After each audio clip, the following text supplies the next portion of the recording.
ট্ৰেণ্ডিবলছ on Dallas channel আপোনালোক সকলোকে স্বাগতম। এটা ইম্পৰ্টেণ্ট টপিকৰ সৈতে আপোনালোকৰ মাজলৈকে আহিছোঁ। যদি আপুনি এজন এক্সপাৰ্টো হয় তথাপিতো হয়তো এই ভিডিঅ'টোৱে কিছু এডিশ্যনেল নলেজ আপোনাক দিব, আৰু যদি এজন বিগিনাৰ হয় আপুনি হয়তো প্ৰথমতে এই কোম্পেনীটোৰ বা এই যিটো কোম্পানীৰ বিষয়ে আমি ক'ম সেই কোম্পানীটোৰ ডাটাৰ সৈতে চালে নিশ্চয় বুজি পাব।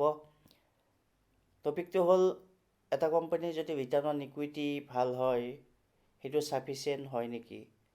যদি কোম্পানী ৰিটাৰ্ণ অন ইকুইটি ভালে হয় কিন্তু চেলছ গ্ৰথ আৰু প্ৰফিট গ্ৰথ ল' হয়, ভাল নহয়, তেতিয়াহ'লে সেই কোম্পানীটো আপুনি ইনভেষ্টমেণ্টৰ কাৰণে চিলেক্ট কৰিব নে নকৰে এই ভিডিঅ'টো চালে গম পাব। আমি আপোনাক এক্সাম্পল দিব বিচাৰিছোঁ। যদি এটা এক্স কোম্পানীৰ return on equity 15, profit growth 5 আৰু চেলছ গ্ৰথ 10%, আৰু ৱাই কোম্পানীৰ return on equity 20%, profit growth 2% আৰু চেলছ গ্ৰথ 8%, তেতিয়াহ'লে আপুনি এক্স কোম্পানী চিলেক্ট কৰিব নে ৱাই কোম্পানী চিলেক্ট কৰিব আপোনাৰ ইনভেষ্টমেণ্ট কৰিবৰ কাৰণে। আমাক যদি আপোনালোকে জনাব বিচাৰিছে কমেণ্টত জনাব। আৰু যদি আপুনি ডিটেইলছ এইখিনি চাবলৈ যাওঁ তেতিয়াহ'লে ৱাই কোম্পানীৰ যিহেতু 20% ROE আৰু এক্স কোম্পানীৰ অনলি 15% ROE, আপুনি নৰ্মেল ডিচিশ্যন যদি লয় তেতিয়াহ'লে, কাৰণ ROE ভাল হ'লে আমি কওঁ নৰ্মেলি যে ৰিটাৰ্ণ অন ইকুইটি ভাল যদি কোম্পানীৰ সেই কোম্পানীটো ইনভেষ্ট কৰিবৰ কাৰণে লং টাৰ্মত ভাল। কিন্তু আচলতে তেনেকুৱা হয় জানো? ৰিটাৰ্ণ অন ইকুইটি কি ইণ্ডিকেট কৰে? ৱাই যিহেতু ৰিটাৰ্ণ অন ইকুইটি বেছি, তাৰ মানে হ'ল যে ৱাই কোম্পানীটো মোৰ ইফিচিয়েণ্ট in utilizing its equity to generate profit, আৰু এই যে এক্স যে কোম্পানীটো, এক্স কোম্পানীটোতকৈ ৱাই কোম্পানীটো মোৰ ইফিচিয়েণ্ট কিহত? প্ৰফিট জেনেৰেট কৰাত মোৰ ইফিচিয়েণ্ট হয়। গতিকে আপুনি হয়তো এতিয়া ভাবিছে যে ৰিটাৰ্ণ অন ইকুইটিয়ে ছাফিচিয়েণ্ট, কিন্তু আচলতে ৰিটাৰ্ণ অন ইকুইটি ছাফিচিয়েণ্ট নহয়। ৰিটাৰ্ণ অন ইকুইটিৰ লগত আপুনি প্ৰফিট গ্ৰথ আৰু চেলছ গ্ৰথ চাব লাগিব। এক্স কোম্পানীটোৰ প্ৰফিট গ্ৰথ 5% আৰু ৱাই কোম্পানীটোৰ প্ৰফিট গ্ৰথ 2%, এইটো কি বুজায়?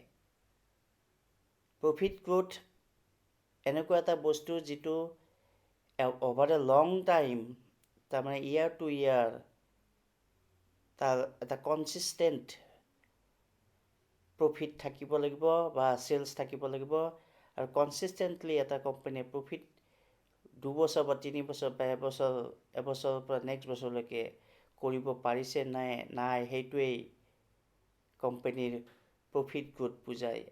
ঠিক তেনেকৈ চেলছ গ্ৰথো একেই কথা। এক্স কোম্পানীৰ চেলছ গ্ৰথ 10% কিন্তু ৱাই কোম্পানীৰ চেলছ গ্ৰথ 8%, তাৰ মানে হ'ল যে X company achieving stronger growth in revenue compared to Y company. গতিকে আপুনি কনক্লুজন হিচাপে কি বুজিলে?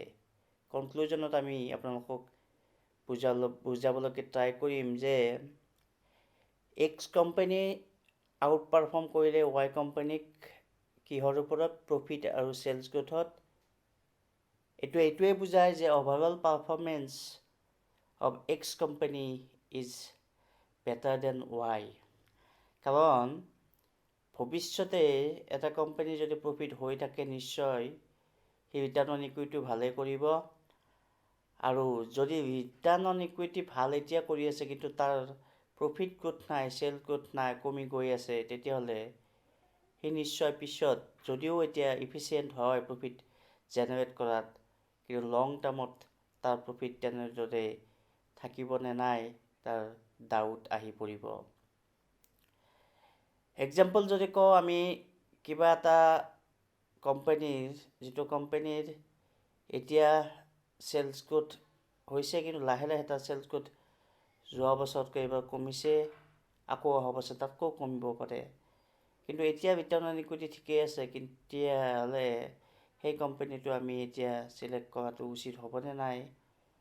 অকণমান ডাউট নিশ্চয় হ'ব ইনভেষ্টৰৰ মনত। আৰু যদি চেলছ কমি গৈ থাকে, প্ৰফিট কমি থাকে, তেতিয়াহ'লে ৰিটাৰ্ণ অন ইকুইটি ভৱিষ্যতলৈকে হয়তো তাৰ কমি যাব পাৰে, আৰু নকমিলেও চেলছ গ্ৰোথ প্ৰফিট গ্ৰোথ নাথাকিলে কোম্পানীত ইনভেষ্টমেণ্ট কৰাটো বৰ এটা ভাল নহ'ব, কাৰণ চেলছ আৰু প্ৰফিটেই পিছত আৰ্নিং বঢ়ায় কোম্পানীৰ। চেলছ গ্ৰোথ আৰু প্ৰফিট গ্ৰোথ নাবাঢ়িলে কোম্পানীৰ আৰ্নিঙো নাবাঢ়িব। প্ৰফিট অলৰেডি কৈছোঁৱেই, প্ৰফিট এনেদৰে কেলকুলেট কৰে যে যিটো ৰেভিনিউ জেনেৰেট হৈছে তাৰ পৰা আমি এক্সপেন্সটো মাইনাছ কৰোঁ। প্ৰফিট আপুনি বঢ়াব পাৰিব যদি এক্সপেন্স আপুনি কণ্ট্ৰল কৰে, আৰু এক্সপেন্স কণ্ট্ৰল কৰিলেই আপোনাৰ ৰিটাৰ্ণ অন ইকুইটি বাঢ়ি যাব। কিন্তু লং টাৰ্মত আপুনি কিমান এক্সপেন্স কম কৰি ৰাখিব? যদি এই বছৰত কিছু পৰিমাণে আপুনি নিজৰ খৰচ কমাইছে, কিন্তু খৰচ কমাৰ লগে লগে আপোনাৰ বিজনেছো হয়তো সিমান নাবাঢ়িব। আপুনি হয়তো এমপ্লয় 2-3টা উলিয়াই দিছে, গতিকে এমপ্লয় 2-3টা উলিয়াই দিয়াৰ পিছত আপোনাৰ কিছু পইচা হয়তো বাঢ়ি গৈছে, গতিকে বাঢ়াৰ ফলত ৰিটাৰ্ণ অন ইকুইটিও বাঢ়ি গৈছে।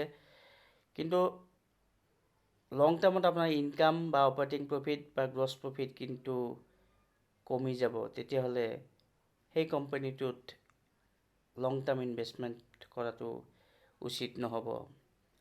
গতিকে প্ৰফিট এটা লং টাৰ্ম এটা পিৰিয়ডত ইয়াৰ 2 ইয়াৰ বা 2 বছৰ পৰা 5 বছৰ এনেদৰে কম্পেয়াৰ কৰা হয়, আৰু তাৰপিছত যিটো ৰিজাল্ট পায় সেইটোৱে হ'ল প্ৰফিট গ্ৰোথ। আৰু চেলছ গ্ৰোথো ঠিক তেনেদৰেই একেই। কিন্তু ৰিটাৰ্ণ অন ইকুইটি অলৰেডি কৈছোঁৱেই যে efficiency in generating earning from share holders equity. কিন্তু আৰু অকল চালেই এটা কোম্পানী ভাল বা বেয়া ক'ব নোৱাৰি, তাৰ লগত চেলছ গ্ৰোথ আৰু প্ৰফিট গ্ৰোথ চাব লাগিব। যদি আমি কনচিডাৰ কৰোঁ এটা কোম্পানী A 20% ROE জেনেৰেট কৰিছে, আৰু সেই কোম্পানীটো কিন্তু লাহে লাহে প্ৰফিট আৰু চেলছ কমি গৈ আছে। আন এটা কোম্পানী B 15% ROE, কিন্তু এই কোম্পানীটোৰ চেলছ গ্ৰোথ আৰু প্ৰফিট গ্ৰোথ ইয়াৰ আফটাৰ ইয়াৰ বাঢ়ি গৈ আছে। তেতিয়াহ'লে B কোম্পানীটো মোৰ এট্ৰাক্টিভ হ'ব দেন A কোম্পানী, কাৰণ প্ৰফিট গ্ৰোথ আৰু চেলছ গ্ৰোথ বাঢ়ি গৈ আছে, আৰু ভৱিষ্যতে এই কোম্পানীটোৰ গ্ৰোথ প্ৰস্পেক্ট বেছি থাকিব আৰু ষ্ট্ৰংগাৰ হ'ব। যদিও আৰু এতিয়া কম B কোম্পানীৰ এতকৈ, কিন্তু B কোম্পানীটো এজন ইনভেষ্টৰে ইনভেষ্ট কৰিব বিচাৰিব আৰু লং টাৰ্মত তাৰ পৰা আৰ্নিঙো ভাল পাব। উদাহৰণস্বৰূপে আপুনি আমাৰ স্ক্ৰীণত এটা কোম্পানীৰ ফাণ্ডামেণ্টেল দেখিছে। কোম্পানীটো আমি কি কোম্পানী আপোনালোকক কৈ নিদিওঁ, পিছত আপোনালোকে যদি জানে আমাক কমেণ্ট ছেকশ্যনত জনাব। কোম্পানীটোৰ মাৰ্কেট কেপ 248,656, মানে এটা large cap company. Stock P 82.8, ROE 108। ROE চাওক, বহুত বেছি ভাল। লাৰ্জ কেপ কোম্পানী ROE ভাল। নৰ্মেলি লাৰ্জ কেপত ROE ইমান নাথাকে, কিন্তু এই কোম্পানীটো আছে। ইণ্ডাষ্ট্ৰি পি 55.1, ডেপ্ট অকণমান আছে। এইখিনিতে কৈ দিছোঁ, যদি ডেপ্ট বেছি থাকে তেতিয়াহ'লে ROE কিন্তু বেছি দেখায়, কিন্তু এই কোম্পানীটোৰ ডেপ্ট বহুত বেছি নাই কম্পেয়াৰ টু মাৰ্কেট কেপ। গতিকে স্মল কোম্পানীত আপোনালোকে কনফিউজ নহ'ব, কেতিয়াবা ROE বেছি দেখা পাব পাৰে যদি ডেপ্ট বেছি আছে, কাৰণ তাত ROE ডেপ্টটো কেলকুলেট হৈ যায়। ইণ্ডাষ্ট্ৰি 55 আৰু ষ্টক পি 82, গতিকে ইণ্ডাষ্ট্ৰিতকৈ ষ্টক পি বেছি আছে। আৰু এটা কোম্পানীৰ ষ্টক পি ডিপেণ্ড কৰে কোম্পানীটোৰ ডিমাণ্ড কিমান আছে, কোম্পানীটো এটা মনোপলি কোম্পানী হয় নেকি সেইটো চাব লাগিব। যদি মনোপলি কোম্পানী হয় তেতিয়াহ'লে আপুনি ROE বেছি পাব আৰু PU বেছি পাব, কাৰণ তাত যিটো কম্পিটিটিভ এডভান্টেজ সেইটো পাই যায়। লগতে আন এটা ডিছএডভান্টেজো আছে এনেকুৱা কোম্পানীৰ, মনোপলিয়ে হওক বা যিবোৰ কোম্পানী প্ৰডাক্ট এটা ফিক্স প্ৰডাক্ট সকলোৱে কিনি থৈছে, তেনেকুৱা প্ৰডাক্ট হয়তো বহুত বছৰ পিছত আৰু আগতে যিটো গ্ৰোথ পাইছিল সেইটো নাপাব, কাৰণ অলৰেডি চবৰে ঘৰতে আছে বা অলৰেডি সেই বস্তুটোৱে কিনি থৈছে, আৰু মানুহে হয়তো নতুনকৈ নিকিনিব। অলৰেডি যিখিনি গ্ৰোথ হৈছে সেইখিনি হ'ব, নতুনকৈ গ্ৰোথ নাপাব। উদাহৰণস্বৰূপে এখন চিটিত যদি 1 লাখ মানুহ থাকে, 1 লাখ মানুহৰ যদি 90,000 অলৰেডি এটা প্ৰডাক্ট ব্যৱহাৰ কৰে আৰু বাকী 10 লাখ মানুহে বেলেগ প্ৰডাক্ট ইউজ কৰে, গতিকে কোম্পানীটো অলৰেডি যিখিনি পাবলগীয়া আছিল পায়ে থৈ দিছে। 10 লাখৰ বাকীকেইটা যিকেইটা কম্পিটিটৰ আছে তেখেতসকলে লৈছে আৰু নতুনকৈ কিমান তাৰ পৰা কাষ্টমাৰ আনিব। গতিকে অলৰেডি গ্ৰোথ হৈছে, তাত নতুনকৈ গ্ৰোথ নহয়। গতিকে আৰু এই ক্ষেত্ৰত অলৰেডি বেছি যিহেতু কাষ্টমাৰ পায় আৰু বেছি ভাল হ'ব পাৰে, কিন্তু গ্ৰোথ হয়তো নাপাব।